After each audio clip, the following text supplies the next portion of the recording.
Well, good evening, everyone, on this very chilly, I think, Tuesday evening. We haven't done them so late in these crowdcasts so late in the year yet. We've done them in the spring and in the early autumn, and now we're in like late November, and it's properly cold out there. So hopefully we'll warm the cockles of your heart with this lovely chat with the delightful and one of my very dear friends, Julia Desch. I'm just going to first of all show you her page in the magazine so you know where to contact Julia, because I know you're going to want to contact Julia after this because she is fascinating. And her work all springs really from this intimate relationship with nature, literally from making her own yarn, having her own sheep, having her own acreage where she was, you know, her own farm effectively. So nature is the very essence of Julia's practice, and we're going to hear all about that in a minute. But I'm just going to show you first of all her page in the magazine, so as I say, you'll know where to go in order to find her. So there we go. So this is Julia's page in the magazine, and as you can see, if I do a full open like that, it gives you a bit more scope to see. So here we have Julia's email, and then juliadesch.com. That's quite straightforward. Should be able to find that quite easily. New website. I know you've just done recently, Julia, so that's great. And then Facebook and Instagram. So all the normal places. So page 24 in the brand new magazine, which you can either read online on our website. So you just go to the ART360 and the magazine tab, and you will find it there. Or you can order one in the shop. You can go to the shop and order a magazine. In here, Studio Shop. Oh, we don't want that, do we? Studio Shop. And you can order a magazine here and have it sent to you. Or you can find one in one of the local area around Hastings, because we've got them quite liberally spread about here, and we're starting to post them as well. So there we go. There's Julia's page. So Julia, tell me, what is this all about, this nature thing? Tell me how that inspires you. I'm going to give you over this nature thing. I'm going to give you the focus of the screen so people can see everything around you, because I know we're going to talk about some of the things around you. So yeah, what is it that so inspires you about nature? Gosh, well, it starts from mud pies. That's nice and basic. And it goes on right up to the kind of elemental connection that we only semi-understand, partly understand, that holds us in mystery. And I think I was very fortunate in being given full expression of that when I was a child, because we lived on the edge of Dartmoor. And you can't not be aware of the elemental nature of the natural world if you live on the edge of moorland as wild as it was after the war. And as far as my artwork is concerned, or the rest of my expressions like writing and so on, I think there's a never-ending give and take between the immensity of nature and one's very small, inadequate self that tries to express it and interpret it. But perhaps the most important thing is that you never come to the end of a single interpretation. It's like music. Music, when it's written or played with in extempore, is always there to be changed and to evolve with you. So in a way, I suppose, if I had to say, what does my relationship amount to? It's reflecting evolution, and it's perhaps drawing my own evolution on in order to stay with it. Does that make sense? It does. So you're saying that it's your relationship with nature is not only just like seminal, it's like part of all of our evolutions, Because we nature? Are we part of nature? Are we separate from nature? But it's also part of your own emotional ecology in the development of yourself. Yes, that's a really nice way of putting it, Lesley. And I think never is that more apparent than now, when we realize that in our ignorance, we've caused an awful lot of damage to the natural world around us. And if we want to hang on to it, or hope that it can survive, which actually it will do in spite of us, you know, if it comes to that point. And so we have to really change ourselves in order to meet the demands that we've created. And, you know, that's quite amazing, isn't it? In other words, that's you quite can't get a away cultural from it. shift. It's a cultural mind shift, isn't it? Yes, it is. Yes, because it is. So carry on. I was going to say, because when you look back, you know, 10,000 years, you know, we effectively tried to tame nature for our own ends, and now nature is kind of getting its own back on us a little bit, isn't it? Yeah, it's going to rein us in. Yeah. And you're saying when you were growing up on the edge of Dartmoor, and it was very apparent, because I know that area very well, as you say, the big skies and the big moor, and you can't fail to be impacted by the immensity of Dartmoor and nature in the raw. What was the first thing that you remember as being an output? Because you're a multifaceted artist. You write poems, you paint, you do textiles, you weave. Every type of art is a part of your practice. What was the first thing? What do you remember as being the first thing that you did that you could put a label on, if you like, as that was an art outcome? Oh, I see. Well, it was definitely sketching and sewing and hand skills. So we had handicrafts at school, and that was my saving grace. So I learnt to sew, to not really to knit, but to tie knots, to weave with string. I mean, all kinds of things. Cane, we learnt to weave with cane. And that went on through my education, that there was hands-on teaching. So that started the whole ball rolling. But because my parents were artists, my father was teaching me to sharpen a pencil in the approved classical way when I was about 7. And then all the charcoal was upstairs in the attic, all the plaster casts of hands and those sort of things were just sort of swilling around.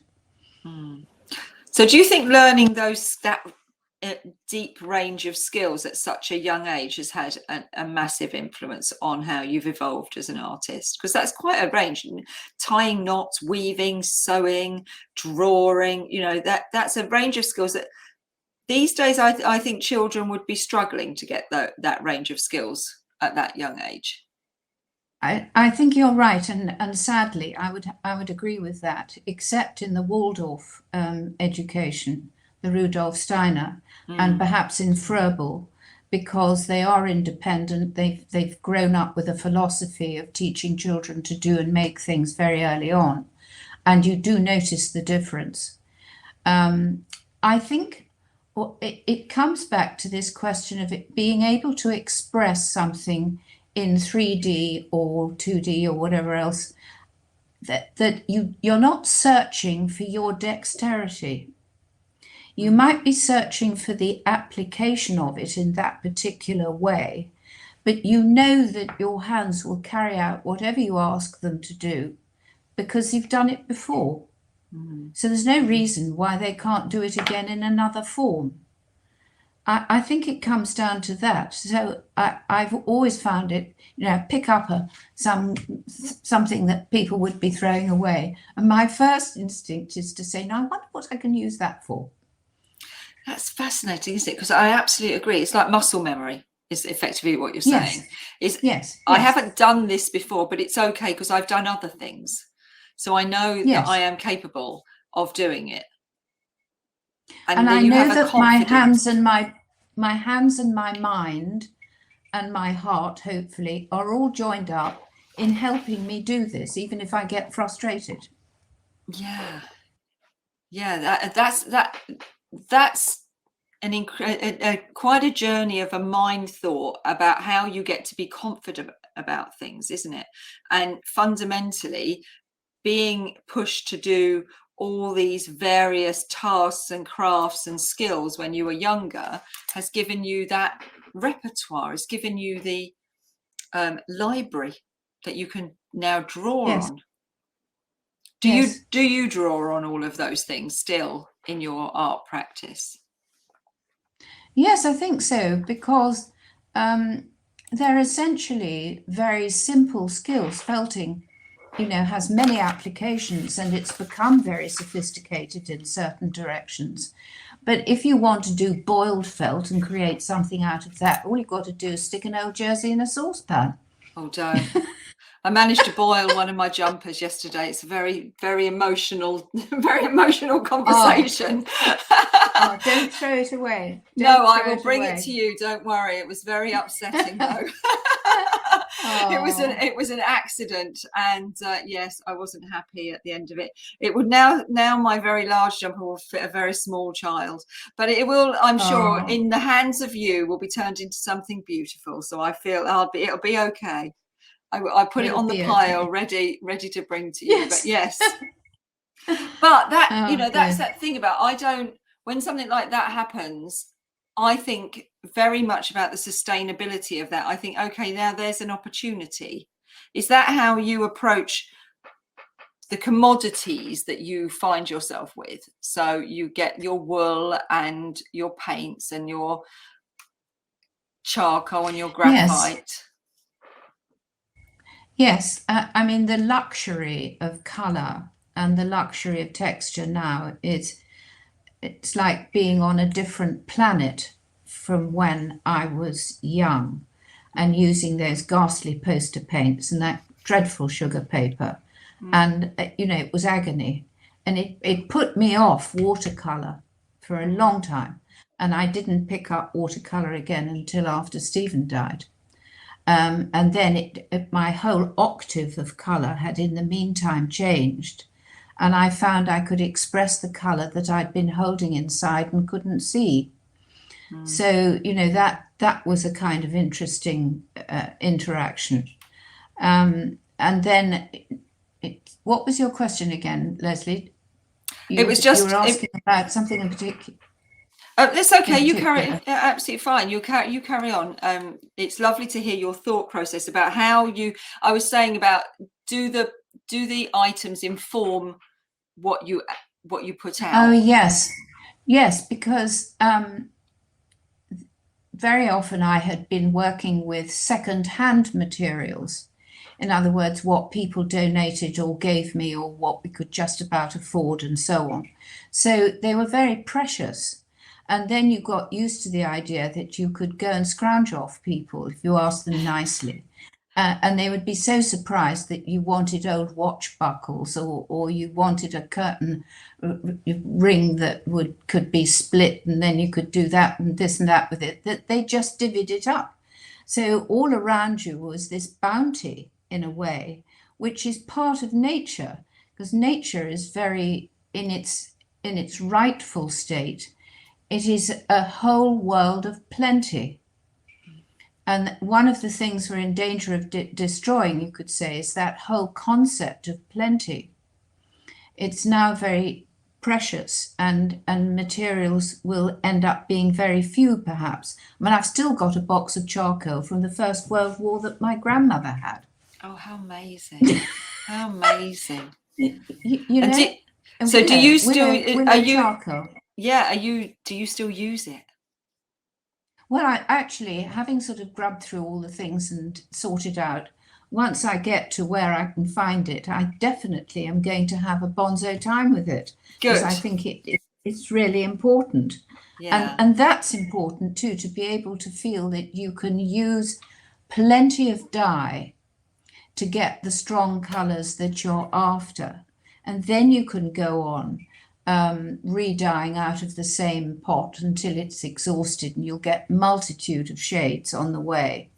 So it's really important. I have had to tell myself, no, go on, you need twice as much, use it.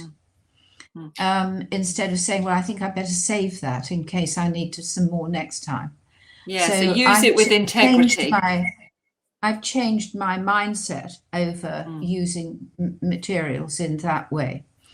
And then wool, well, that was a much later adventure. But what drew me to the wool was the quality of it. I wouldn't have been happy making stuff out of any old fleece, to be truthful. It would have, because the colours would have been flat and the texture would have been not nearly as wonderful as Wensleydale. So there was something about the bond between Wensleydale and myself that satisfied all my senses. And do you think it was important that they were your own sheep as well? Oh, yes, actually, because that brought the animal aspect. Because animals have been very much a portal for me. They, you know, their sensual delight is one thing, but they also are such a reflection of where we are with ourselves. And every animal I've had has taught me so much. When you were younger on the moor, did you have animals? Well, no, I was never allowed to have a dog, and we couldn't afford a pony. So all I could do was ride other people's scrubby ponies. And we had a cat. Oh, and I think we also had carnivorous mice at one stage. That we've all had carnivorous mice. I had to wait until I was in my 40s before I had a dog and my own horse. Oh, wow. But, you know, there's no harm in that, actually. You learn so much on the way about whether it really is meaningful to you. And I think we can be perhaps gratified in our longings a bit quickly now. And that goes back to the thing about, you were just saying about going around and asking people, have they got this and have they got that, so that you can be given things that are wonderful but unexpected. Yes, absolutely. And also, you know, now it fits the sustainability criteria of recycling and so on. And I heard really quite a dreadful story, which is not to tilt the whole of this, but just as an input on Fibershed a couple of days ago, where the Ghanaian community who make masses of clothes, they are in this bind because the United States sends 15 million pieces of clothing every week in bales. And these bales are completely unclassified, they're completely unregulated. So you may see things around the edge you think you could do something with, and in the middle is a whole pot of rubbish. And so these poor people are trying to carve out some kind of recycling and use their integrity, and they're being fed rubbish. Oh, that's a shame. That's to our shame. Yeah, that's a shame. So they're in debt. They're in debt rather than making a small profit. Yes. So I think, you know, that just brings home to me how fortunate to be able to use pure materials and how important that's going to be for all of us to be able to do what we can do. I mean, a lot of the young generation are doing wonderful things with clothes and recycling them and mending them and making the mending look as good as the clothes, you know? Yes, I mean, we have been very privileged to be able to use new things, and I think new products and new items to make the things that, you know, artists have been making over the past, you know, however many years.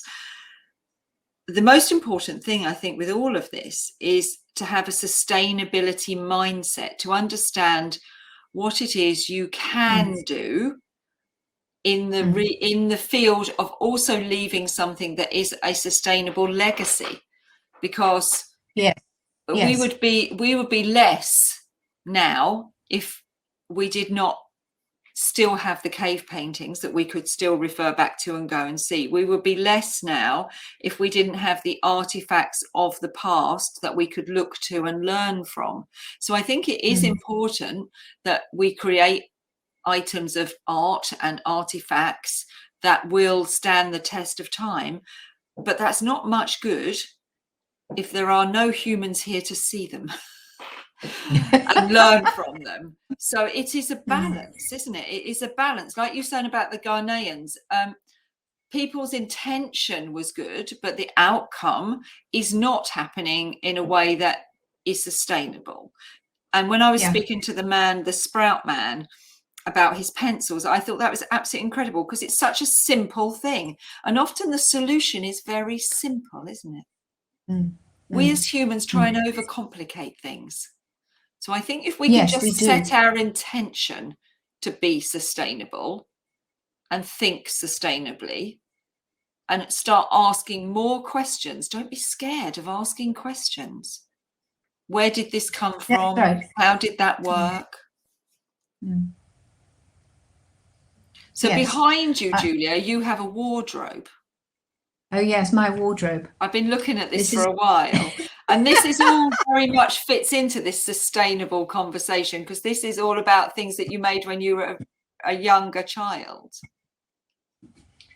Now this actually, now I'm going to slightly tilt the screen, Lesley, because I don't think it's going to show otherwise.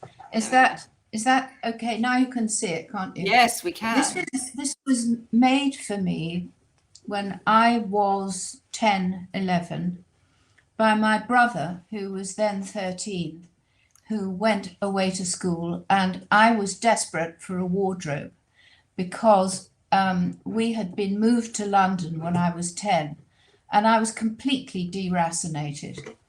I was like a animal in a cage, really.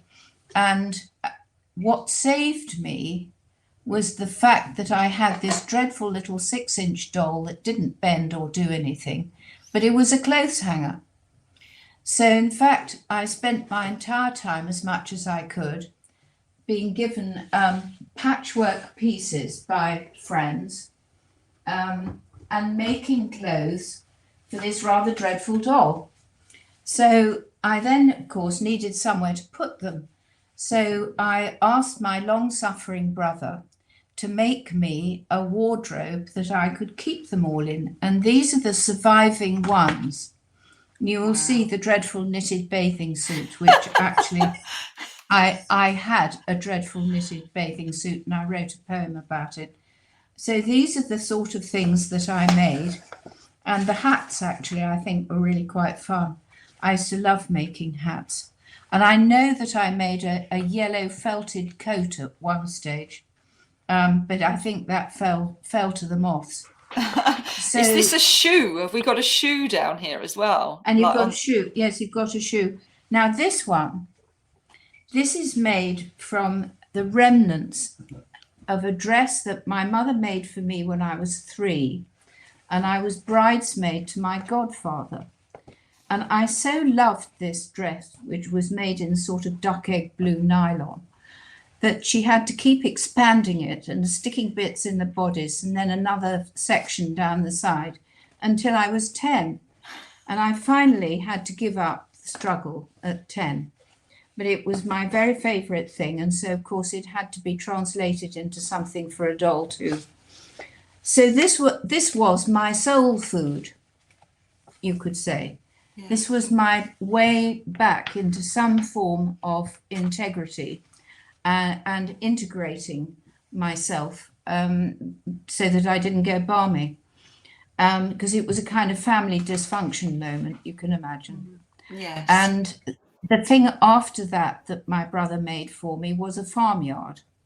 And so I could create all my own fields and animals and this and that and paint them. And Saturday morning was going up to Woolworths at the top of Hampstead High Street, where you could buy Britain's lead animals for sixpence or whatever it was. So this So, was kind of your vision board of your era.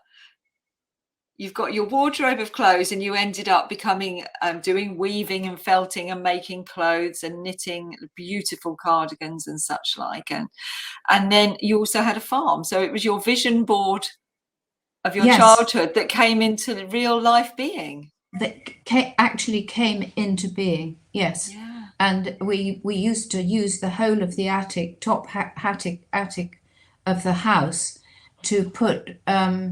We brought in the whole moor actually, and my brother played trains and I played farmyards because I couldn't stand dolls. Please tell me your brother became a train driver. He used to go on the footplate on the Princetown train from Yelverton to Princetown and back again. I'm sure. But no, he became a sailor, and he went into the Navy, bless him.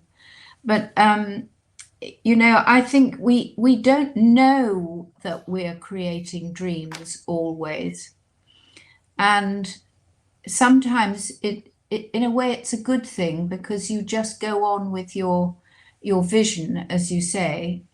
And I didn't think I desperately want a farm. It kind of came and found me at one stage.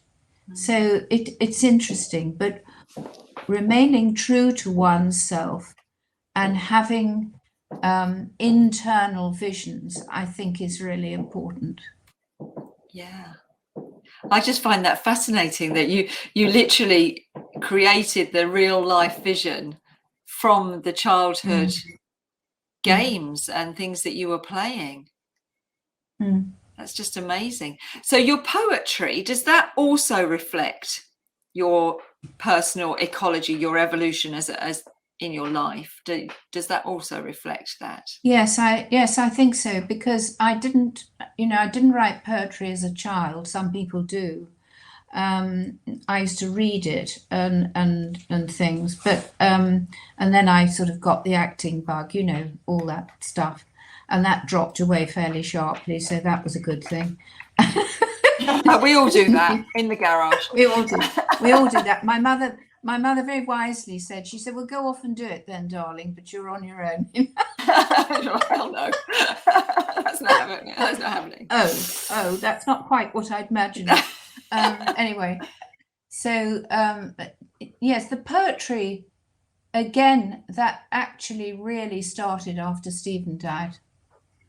So there was, and I do tend to write as I'm asked to. It comes or it doesn't come. And I think quite a lot of poets find that that's how they write too. So but that's one of my closest expressions of nature, I would say. So you've done 3 poetry anthologies so far, haven't you? I think 3 collections, yeah. So the Rhythm of the Year. Then there was the Anatolian Journey was the first one, and that was based on a trip to Turkey in the millennium year. And then there was the Rhythm of the Year, and then there was the Castle. And the Castle was very much kick-started by the Iraq War. That feeling of the long sword of karma being rethrown, you know, just junk, and that we'd actually set ourselves back 1,000 years in what we thought we were doing. But whether that was right or not is not the point in a way. It's just that it kick-starts a particular theme, and then one follows the theme. That's how you felt it was your expression. Yeah. But the Rhythm of the Year is the one that really sits within that nature. The Rhythm of the Year was literally the rhythm of how I had experienced living and being in Sussex as a small farmer and a landowner, you know, and sometimes it goes into you, and it's not in words. It's only when it comes out again that you think, oh gosh, really? And when did the watercolor painting arrive then? So did that arrive before the poetry or during Yeah, the that came poetry? before. No, that came before. And then it somebody suggested to me, she said, you know, I think you ought to illustrate your poems. And I thought, oh gosh. So I had a go and I thoroughly enjoyed it. And that's how that happened. Hmm. So the two kind of hand in hand. Yes. Hmm. And now what I'm really enjoying is this third element in a way, which is to put moving pictures, which Sophie has done brilliantly for me, bless her, in audio, so that you're not actually looking at me when I'm reading a poem, because that's pretty boring. And I then wouldn't you've agree, got but and then you've got you know, another story happening, but it's a conjoined story. So it's there is a relationship. I think relationships are probably really important to me, and communication, sharing communication. I did languages when I went to university, and you know, you could often think, well, why? And it was just the fact of communication. I wouldn't say you're boring, especially when you were reading some poetry for us at a recent Members' Day and you had the chocolate biscuit in your hand. Oh, And I have to tell everyone, I'll never live that down. No, Julia picked up a chocolate biscuit at the beginning of reading the poem, and this chocolate biscuit did a dance for about 20 minutes. And after about 10 minutes, none of us could actually listen to the poem because we were all waiting for the chocolate biscuit to melt between her fingers. And at the end, 20 minutes later, she put the biscuit down and not one bit of it had melted, which was just amazing. But we were mesmerized. It was mesmerizing. It was, but it was such a beauty. The way you read your own poetry is incredible, and you bring it to life so much. And having spent some time with you, you've taught me how to weave. You taught me how to felt, because as you know, I like to know how to do all of these things. You're very generous in the sharing of your skills, but also in the sharing of your poetry. Do you enjoy reading the poetry out loud? Yes, I do, because there's a moment at which the energy changes and I can feel an engagement with people which would only come through reading it aloud.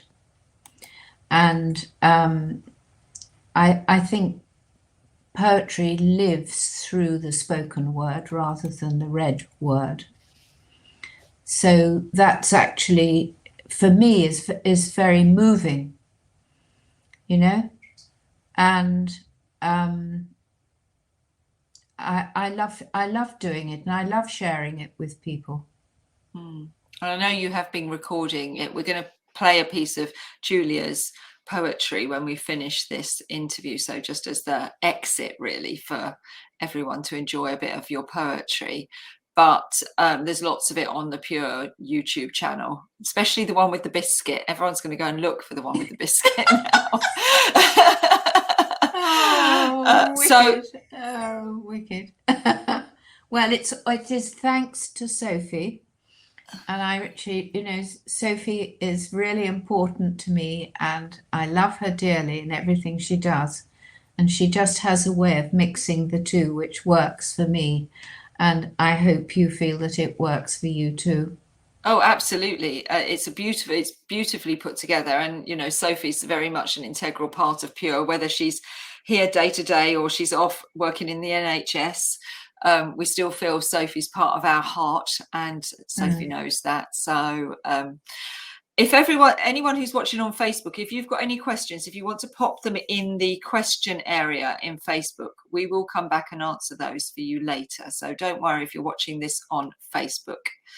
And there you are. I'm so honoured to work with you. You're such an amazing human and an artist. There you are, Julia. And that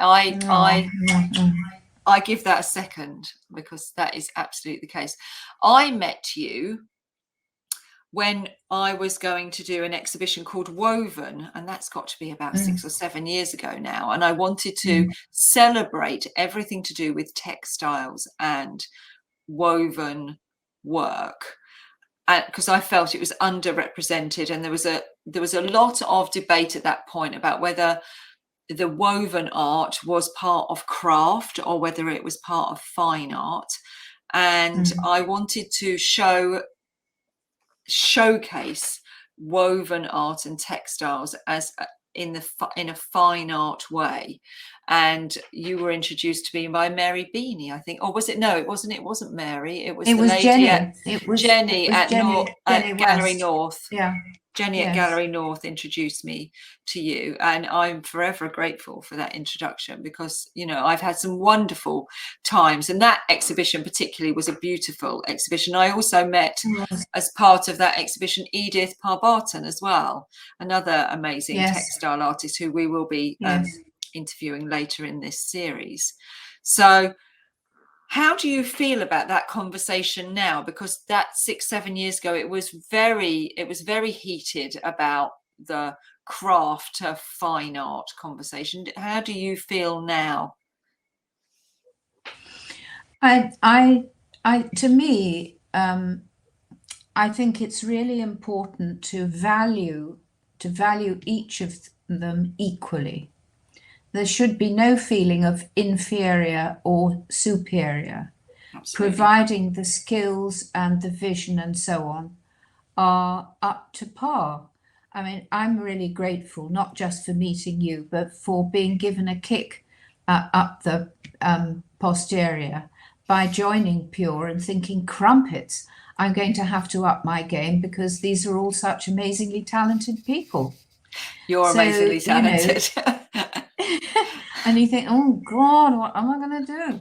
So I think that's really important. But to me, I would say collectible pieces of designer craft are on the same level as art. There's no, yes, it's not about, there's no that's difference. what we were trying to do, is show that it's not about a compare and contrast. It's about valuing each for the intrinsic beauty that they all have. You know, a painting is intrinsically beautiful, the same as a textile woven piece, and they hold their own space. Yes. It's not a competition. Yes, they do.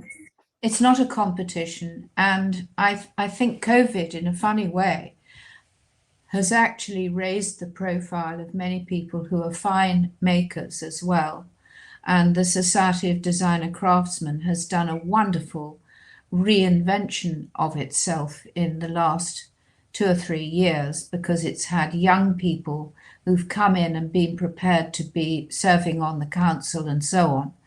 And it's given a whole new impetus to the energy that's needed to carry it forward in 21st century in a new way, as well as revering the older members who blazed a trail and who've kept blazing it, and who are highly, highly talented.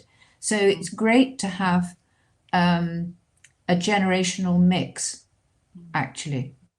That's part of the richness. That brings me on to quite a good question here that Fran's asked, which is, being such a multi-talented artist in so many fields, is there a particular mentor or mentors who you have followed on your path? Gosh, Fran, that's a great question. I think I definitely have had mentors.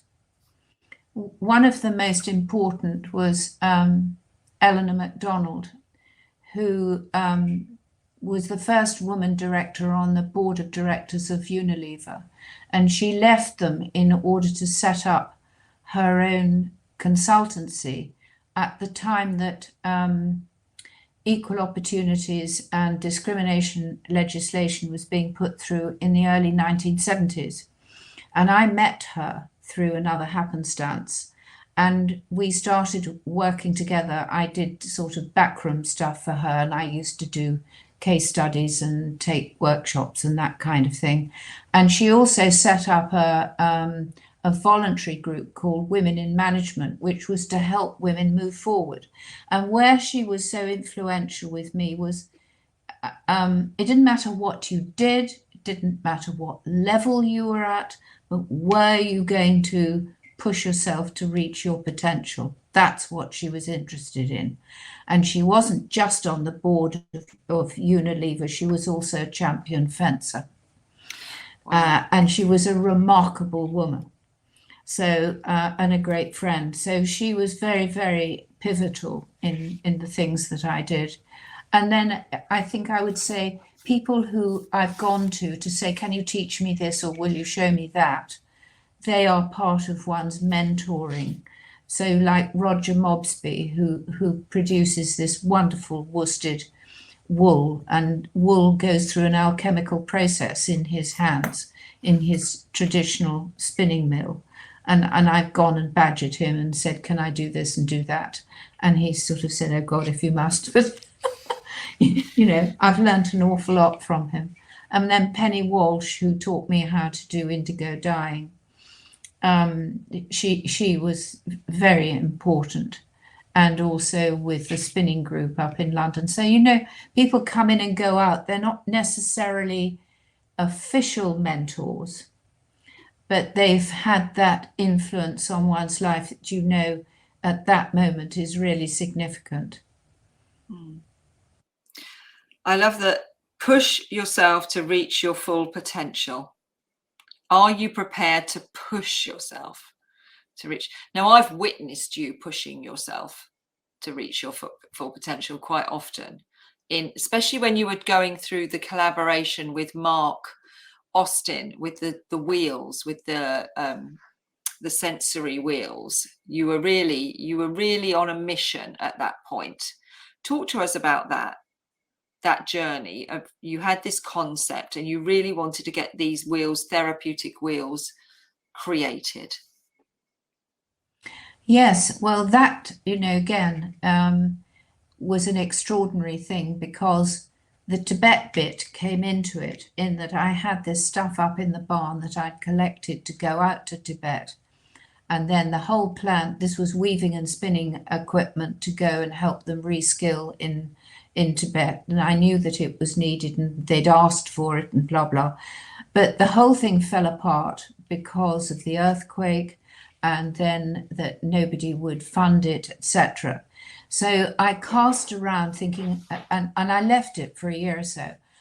And then I thought, I have to move this on. It's just got to go somewhere. And the little voice said, look under your feet. So I thought, right, okay. And I thought, where's the nearest place I can think of? So I thought of the Bruderhof. It's not a foundation so much, but it's a community in Robertsbridge. Mm-hmm. And they do a lot of hand skills and all the rest of it. So I emailed them and they said, oh, well, we might be interested. We'll come and have a look. So they came and had a look, and then they went away and thought, and then they came back and they took everything. It was wonderful. Oh, wow. But as well as that, that was because they were setting up a college in Kent with another of their member groups, where the girls were going to be taught how to do those sort of hand skills. And Suzanne came to have a look, and she was a lovely woman, and she had all those hand skills herself.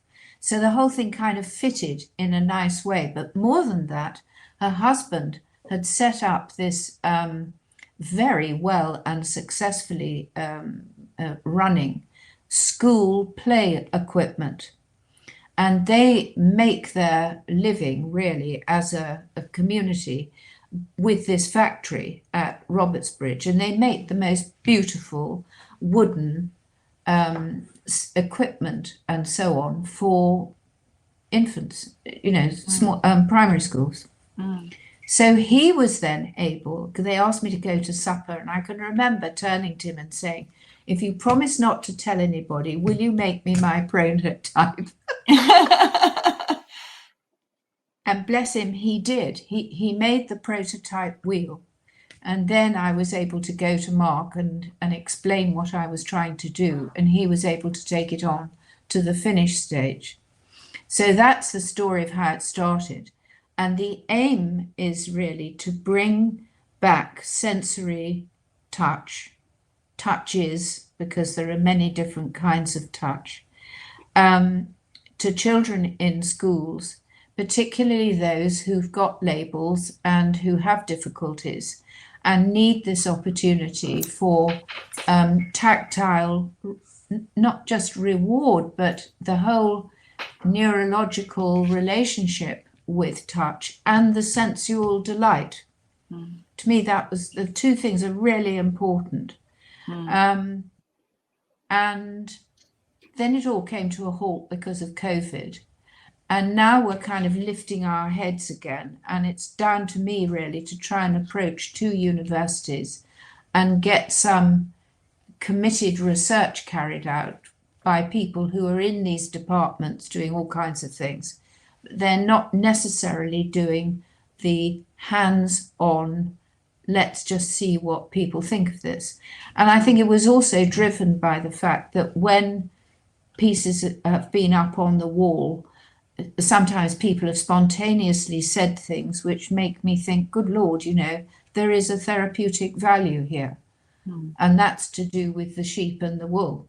It's got nothing to do with me. Well, it has got something to do with you because you're part of the vehicle that's moving it from one area to another. So you are embedded into it. Yes. And, you know, now I can say I know that sentient satisfaction creates endorphins in your brain. But, you know, because somebody said so in the whatever it is department of wherever. Yes. We're so curiously bound up with our need for specific information as validation. It's not enough for us to say, well, I know it works because I've tried it. No. Yes, the society needs society needs the research, doesn't it, for you to take it on to the next step. But I know you will do that because you're a collaborator, and also you're someone who sets your stall high. You have massively high aspirations, and you are tenacious. Well, I'm not sure. Anyway, you are. I'm going to do my best. I'm definitely going to do my best because I feel it would be a waste not to. You are. And in the interim, you know, schools are moving now, and golly, corporations need to move. They have no idea what well-being means. They're spouting it, but they're not doing it. And it's so important. Absolutely. It really is. Yeah, absolutely. I mean, it's so simple. You know, it's so simple. Well, it's simple, but it's difficult because it's tied up with, you know, well-being as a philosophy is simple, isn't it? But actually well-being, when you try and juxtapose that with capitalism, is not. So I think, you know, you can understand why it's an unmaking. There has to be an unmaking of a system before they can introduce well-being in a meaningful way that actually has a good end result for the humans that are in the treadmill. Yes. But that's a whole nother conversation. That's a whole nother conversation. That's a whole nother conversation. But anyway, I do think you are tenacious. I've witnessed you being tenacious, and I've witnessed your incredible ability to collaborate with other people. You're so generous in the way you collaborate. Like when you did the knitting patterns and you collaborated with another lady who was knitting the pieces for you, and when you've done you've done the verges, the wildflower verges as well. You collaborated with a huge group of people, didn't you? Yes, that I think I'd rather draw a veil over that. But actually, that was a wonderful example of by leaving the area, I left the way open for the others to be able to go on twice as fast. So, But they I wouldn't think have even started if it wasn't for you. That's the difference, isn't it? they're doing wonderfully. Yeah, they They are. are doing wonderfully. So to wrap all this up, from Dartmoor and you creating your manifestation of your dream in your parents' attic in London, to where you are today, you find yourself been on this amazing life journey. What's your next thing? What, I know you're going to look at the wheels and, you know, carry on that conversation, but is there anything else that you are working on now that you'd like to share with us? No, well, just getting the house straight actually, and creating a studio for myself, which, you know, with good luck will happen, if not by Christmas, then pretty shortly afterwards. And then I can start thinking. I've got ideas for making, yes, you know, and at the moment I just need to experiment and not push myself. I'm trying to learn to take the pressure off myself. So better late than never. Yeah. we're all victims of that, aren't we? We set out, we give ourselves a high benchmark to adhere to and to reach, don't we? So you're happy in your new home, having left Sussex. You're now down in Dorset, or? Well, I'm on the Dorset border, so I'm near Shaftesbury in the Don Heads, which is exceptionally beautiful. And I've met a lot of lovely people, and I've been invited to take part in a small high quality art exhibition and so on in the village below me at the end of November. So that feels like a very fortuitous and benevolent kind of happening. Yeah. So I'll be, and I think then I'll begin to sort of see. I'm very much now trying to let it come towards me rather than go out and find it. Mm-hmm. So, you know, to have some space is a good thing. And the greatest luxury I've got at the moment is thinking time. And, you know, thinking time, I think, is really priceless. Yeah. Yeah, we're all in such a hurry, aren't we? Yes. And for those who are working at pressure, you know, my heart goes out, because that pressure started when, in the Thatcher years, when people were made redundant across the board and the whole contraction took place, and it wasn't so much what was done as how it was done. And I remember thinking then, you can slim an organisation down for 5 years. If you try and do it for 10 years, you will lose all the people who had deep thought, who knew the folklore of the organisation. And it will be to the cost of all of us. And it's gone on in a relentless fashion. So it's a question of do not fear to go into the empty spaces, as they say in the castle.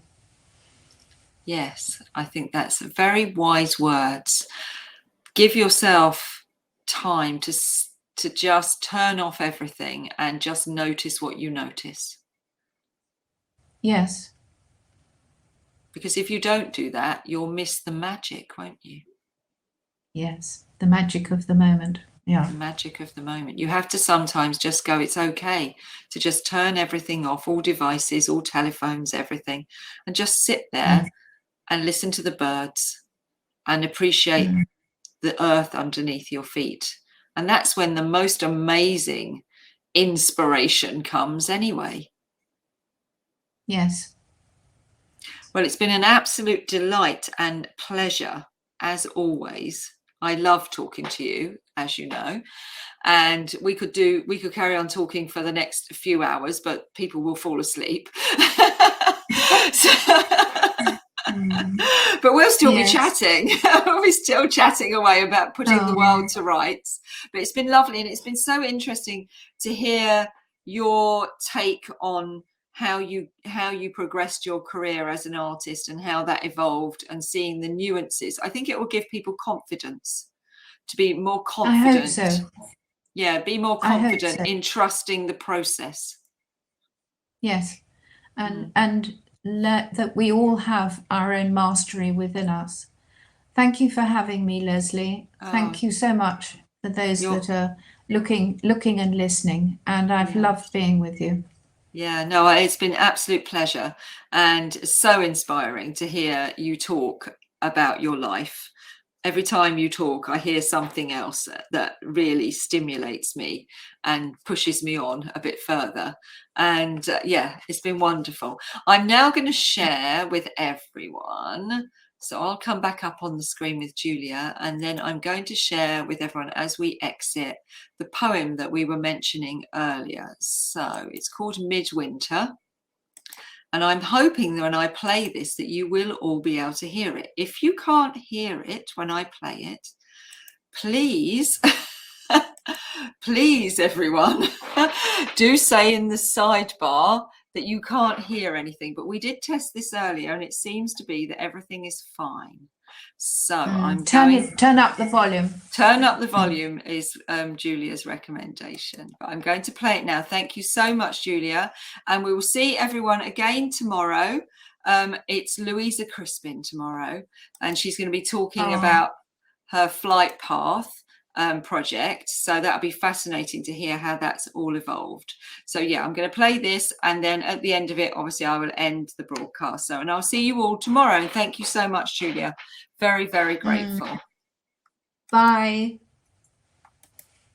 Hello, my name is Julia, and I'm going to read you a poem called Midwinter from the collection that I wrote called The Rhythm of the Year, and self-published with its illustrations not so many years ago.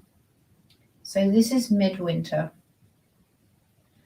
So comes December and the burning of the solstice bonfire, this descending month of dying embers.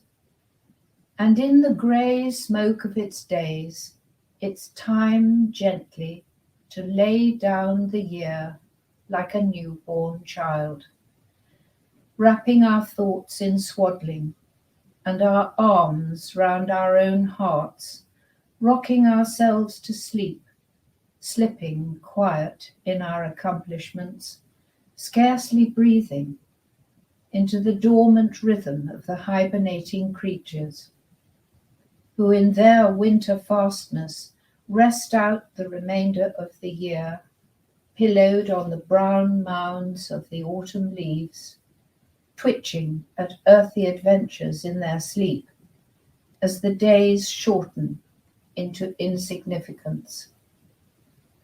The husks of summer growth are scattered unheeded, fruits of our earthly year held deep in our bellies, while the wind whispers sweet nothings to the earth, and all the colours of the land are drawn unresisting into the sky, which blazes uncontested, bathing the sepia branches in a crimson wash over the plough and purple shadows, while we sink with the setting sun into nature's ample lap, warmed by the midwinter flame, the drudgery of all our grudges forgotten, all our resentments consumed, all our cravings appeased.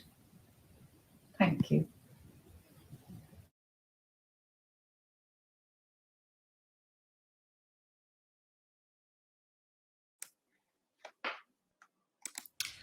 Thank you. That was beautiful, Julia. Thank you very much. And we will see you all tomorrow. Yes.